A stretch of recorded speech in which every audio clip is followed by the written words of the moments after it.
சபை இன்னும் தீபவள்ளி நாட்டுக்கு நாடு பேரும் புகழ் வாய்ந்த பொன்னான நாடு என்ன நகரம் இது? கோச்சேரிப்பட்டி. நம்ம சேலம் மாவட்டத்திலே கோச்சேரிப்பட்டி பச்சையம்மன் ஆலயம் என்றால் இரு கரை தபம் செய்யக்கூடிய புண்ணிய ஸ்தலம். இப்பேற்பட்ட இந்த ஆலயத்துல மார்கழி திருநாளாம் அழுகுதிரை பொன்னாள். என்னாள் இன்னைக்கு அப்பா சிரஞ்சீவி ஆயுள் பெற்ற மாருதி என்று சொல்லக்கூடிய ஆஞ்சநேயர். எப்படி என்றால் மார்கழி மாசம் மூல நட்சத்திரம் சத்ரு சங்கார யோகத்தில் பிறந்த ஆஞ்சநேயர். இந்த விடிய காலத்தில் ஆயுள் ஜெயந்தி. இப்பேற்பட்ட அமாவாசை நாள் பகவான் பிறந்த திதிக்காக நமது மதிப்பிற்கு மரியாதைக்குரிய நமது கோலநாட்டை சேர்ந்த அருமை அண்ணா கண்டக்டருடைய கலைக்குழு மாதம் இந்த அமாவாசை ஒரு நாள் முன்பு இந்த அம்பாளுக்காக தன் குலதெய்வத்திற்காக அழைத்து வந்து குளம் வளர தன் குடி வளர கோத்திரம் மென்மேலும் வளர அம்பாளைய பச்சைவனும் மறவாமல் மாதம் நடைபெற்றுக் கொண்டிருக்குது. இருப்பினும் இங்க வருகை கொண்டிருக்கும் நமக்கெல்லாம் ஆசான் நமது குழிப்பட்டியார் நாடகத்துல மிக்க அனுபவத்த வாதியார். நாமெல்லாம் நேற்று புளிந்த மலையில் இன்று முளைத்திட்ட காலம். நம்ம கலையெல்லாம் அவருடைய தூசிக்கு நிகராகாது. அவர்களுக்கும் இங்க சூழ்நிலைக்கும் கோச்சேரிப்பட்டி அம்பாள் என்றால் பண்ணை நாட்டார் பண்ணிய இருந்துக்கு வந்தவருக்கு இல்லை எங்க மாட்டார்.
நமது வன்னீர் சிங்கம் நமது கோச்சேரிப்பட்டி அம்பாளுடைய தெய்வத்திற்காக இரு கரை தவம் செய்யக்கூடிய வன்னீர் குல சிகாமணிகள் நமது ஐயாவாகிய ராஜாமணிக்கு ஒன்று நமது வேலன் அவர்கள் நமது கோபால் நமது காவல்துறையிலே பணியாற்றக்கூடிய உடன்பிறப்பு அன்பு சகோதரர் பச்சமுத்தவர்களும் நமது அன்பு செய்திருக்கிறாங்க.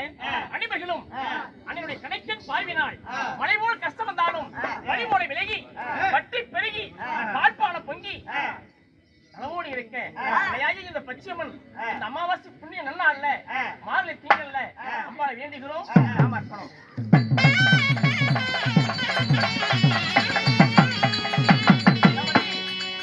காவல்துறை அதிகாரியான ஆமா பச்சமுத்து அவர்கள் அவர் சொத்திலிருந்து நாடக குழுவினருக்காக ரூபாய் 200 நன்கொடை கொடுத்துள்ளார். அவர் செய்யும் தொழில் மேலும் மேலும் வளர்ச்சி முன்னேற்றம் வளர்ச்சி நல்ல வருமானத்தை கொடுத்து குழந்தைகளுக்கு ஆரோக்கியத்தின் சிறப்பான கல்வி கொடுத்து சீரும் சிறப்புமாய் வாழ எல்லாம் வல்ல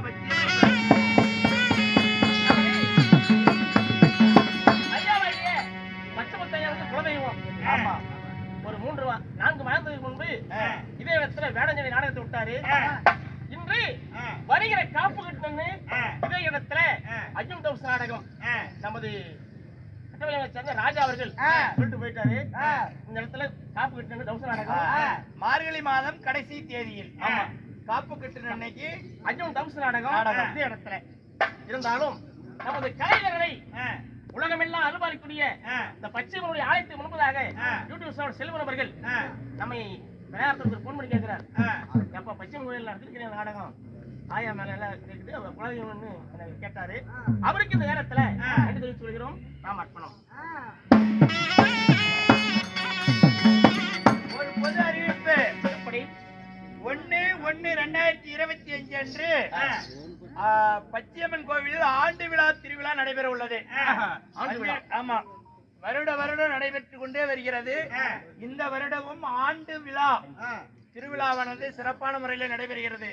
வந்திருக்கும் பக்த கோடிகளும் சுற்று வட்டாரத்தை சேர்ந்தவர்களும் மாமன் மைத்தினர்களும் யாவற்ற பேர்களும் இந்த பூஜையில் கலந்து கொண்டு இறையருள் பெறுமாறு அன்புடன் அழைக்கின்றோம்.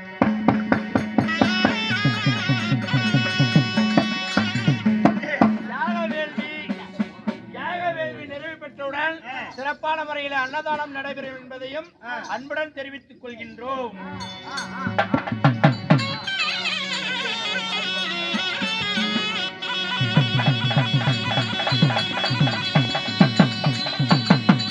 இருந்தாலும் இன்று ராமாயணம் மகாபாரதம் என்பது இந்த மண்ணுக்காக சொத்துக்காக உருவாக்கப்பட்ட மாபெரும் கதைதான் மகாபாரதம்.